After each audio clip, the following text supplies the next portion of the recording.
पूरी जो टुकड़े टुकड़े गैंग की जो दुकान है, इसमें इसी तरह का झूठ का सामान बिक रहा है और बिकता रहेगा। ये पूरी कोशिश की जा रही है और विपक्ष का इसमें बहुत बड़ा हाथ है कि किसी तरह से हमारे देश की जो आर्थिक तरक्की हो रही है उसको रोका जाए, उसको थामा जाए और उसे डिस्टेबलाइज किया जाए और आर्थिक तौर पर अराजकता फैलाई जाए। इस रिपोर्ट का भी यही मकसद है। आप देखिए, हमारा इतना स्ट्रांग फाइनेंशियल सिस्टम है, हमारे बैंक्स कितने मजबूत हैं, हमारे पीएसयूज कितना बेहतर काम कर रहे हैं, हम टॉप 5 इकोनॉमीज में हैं। हमारा विकास दर आप देखिए कि क्या शानदार तरीके से हम आगे बढ़ रहे हैं।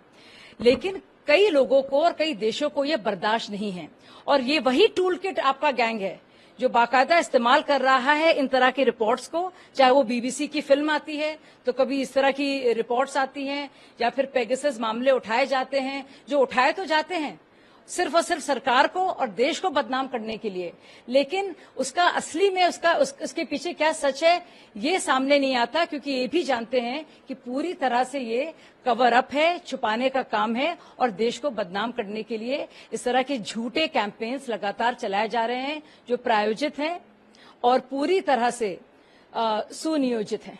पवन खेड़ा साहब कह रहे हैं कि देखिए, कांग्रेस तो चाहेगी ना कि अराजकता का जो भी टूल किट कैंपेन चल रहा है और वो उस कैंपेन के जरिए जिस तरह से देश को बदनाम करने की कोशिश की जा रही है और हमारे फाइनेंशियल सिस्टम को जिस पर प्रहार किया जा रहा है, उन सभी सारी की सारी झूठी खबरों को तूल मिले तो वो तो इस तरह के झूठ को मान्यता देंगे, क्योंकि वहीं से तो हो रहा है ये सब और कोई चाहता नहीं है कि हमारा देश आगे बढ़े।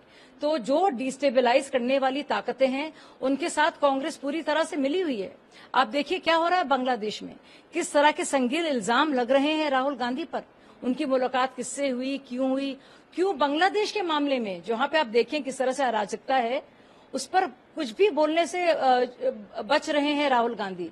वहां पे क्या हाल हो रहा है हमारे हिंदू भाई बहनों का, उस पर पूरा विपक्ष चुप है।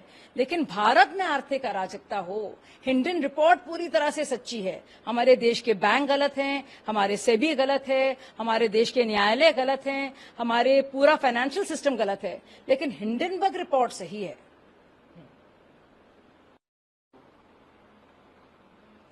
मैम, एक सवाल मेरा ये रहेगा आपसे कि जिस तरीके से कोलकाता में मेडिकल कॉलेज में एक डॉक्टर की कथित तौर से बॉडी पाई जाती है, कुछ लोग ये भी कहते हैं कि शी इज ब्रूटली रेप्ड, तो उसको लेकर के अब पूरे डॉक्टर्स में एक आक्रोश दिखाई दे रहा है, जगह जगह रेसिडेंट डॉक्टर्स को। देखिए, न सिर्फ डॉक्टर्स में बल्कि पूरे देश में एक शॉक की वेव है और यकीन नहीं आ रहा है कि एक यंग डॉक्टर के साथ जो अपनी ड्यूटी कर रही थी किस तरह से उसके साथ रेप होता है, उसके पूरे शरीर में चोटें आई हैं और उसके बाद उसकी हत्या की गई है। लेकिन आप ये देखिए कि वहां की सरकार इतनी निर्लज है और ये पूरा विपक्ष आप देखिए, इनके देखिए कितने निर्लज हैं ये लोग कि उस पर एक भी उनका ना तो बयान आया है, ना उनकी तरफ से माफी आई है, ना जांच की मांग आई है, ना उन्होंने उस सरकार को के बारे में और उसका जो इनएक्शन रहा है और जिस तरह का वहां प्रबंधन है, एक भी चीज उन्होंने बोली है।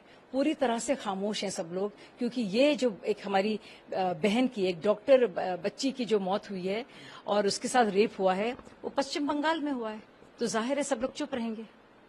मनीष सिसोदिया जी अब जेल से आम आदमी पार्टी के पूर्व मुख्यमंत्री, दिल्ली के पूर्व मुख्यमंत्री मनीष सिसोदिया बाहर हैं, उनको इलेक्शन इंचार्ज भी बना दिया गया। देखिए, आम आदमी पार्टी के दृष्टिकोण से और उनके नेताओं के पॉइंट ऑफ व्यू से ये बहुत सही फैसला है, क्योंकि जाहिर है इलेक्शन आ रहे हैं, शराब की बोतलें बांटनी पड़ेंगी, उसका प्रबंधन करना पड़ेगा, कैसे डिस्ट्रीब्यूशन होगा, कैसे घर घर वो शराब की बोतलें बांटेंगे, इसके तो एक्सपर्ट हैं ही मनीष जी, बहुत इतना अनुभव उनका रहा है, तो उनके हिसाब से बहुत सही डिसीजन है।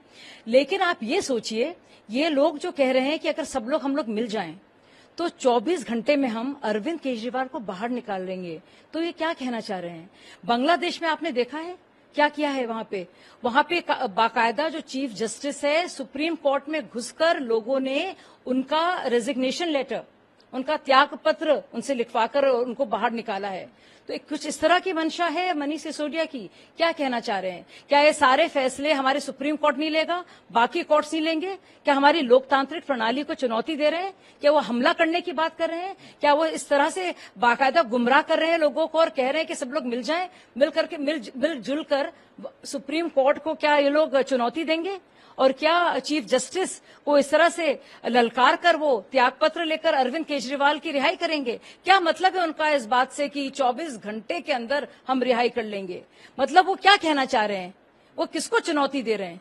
ये बहुत ही संगीन सवाल है और आप लोग जरूर ये सवाल पूछिए, इनका ये कहने का क्या मतलब है कि अगर 24 घंटे हमें मिल गए और हम लोग सब एक साथ हो जाएं, पूरा विपक्ष, तो हम लोग अरविंद केजरीवाल को निकलवा लेंगे? कैसे निकलवा लेंगे?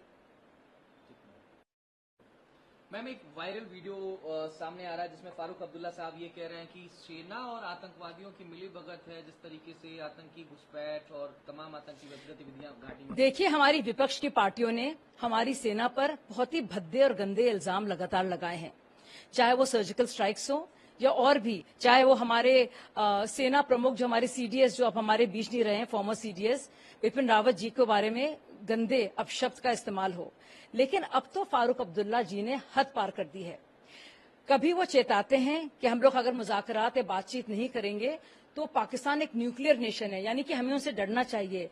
लेकिन जिस तरह से वो अब कह रहे हैं कि हमारी देश की सेना और हमारी आर्मी मिली हुई है आईएसआई के साथ, पाकिस्तान के साथ, और उसके चलते ये सब संभव है, इससे ज्यादा घिनौनी और सेडिशियस बात, देशद्रोह की बात नहीं हो सकती। मुझे लगता है ना सिर्फ वो माफी मांगे, लेकिन पूरा इंडिया अलायंस इस पर उनका क्या रुख है साफ करें। क्या वो हमारी सेना के बारे में इस तरह की बात करेंगे? यहाँ पूरा देश है, जब हमारे किसी भी सैनिक की जान जाती है, जाहिर कर रहे थे इस कंडीशन पर। देखिए, जब हमारे सैनिक की मौत होती है पूरा देश रोता है। और आप देखिए किस तरह का यह बयान है, ये वो बाकायदा हमारी सेना पर इस तरह के इल्जाम लगा रहे हैं, जो क्या वो हमारी सेना को पाकिस्तानी आर्मी के साथ कंपेयर कर रहे हैं? वहां पे होता होगा ये सब, लेकिन हमारी सेना को गद्दार कह रहे हैं, उन पर इल्जाम लगा रहे हैं, उनको ट्रेटर साबित करने की कोशिश कर रहे हैं, उनको कह रहे हैं कि वो पाकिस्तान के साथ मिले हुए हैं। ये बहुत ही गंभीर आरोप है और मुझे लगता नहीं है कि बहुत आसानी से इनको इसके साथ छोड़ देना चाहिए। उनको इस पर माफी भी मांगनी चाहिए और पूरे विपक्ष को इस पर जवाब देना चाहिए। क्या वो भारतीय सेना को गद्दार समझते हैं?